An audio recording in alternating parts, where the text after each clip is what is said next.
Колку часа дневно ги користите дигиталните уреди? Може би и повеќе од колку што мислите, но дали сте свесни како тоа влијае на вашите способности? Токму за тоа зборуваме денес.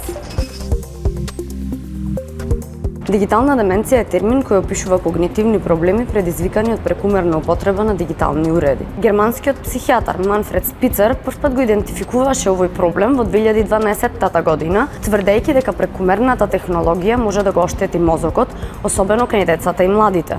Јасно е и зошто. Исто како што на телото му треба редовен тренинг за да ги зајакне мускулите, на мозокот му е потребна постојана стимулација за да ги одржи своите функции. Здравиот мозок има силни и бројни нервни мрежи кои го штитат од губење на когнитивните способности, додека неискористените мозочни клетки слабеат. Затоа прекумерната употреба на паметни телефони ја намалува концентрацијата и продуктивноста. Може да влијае и на слабење на социјалните вештини поради подпирањето на комуникација преку социјалните мрежи. Користењето дигитални уреди пред спиење го нарушува сонот. Сината светлина од екранот негативно влијае на производството на мелатонин. Активностите како што се читањето, спортувањето или учењето нов јазик можат да помогнат во намалувањето на негативните ефекти од прекумерната употреба на дигитални уреди. Како вие ја балансирате технологијата со вашето ментално здравје?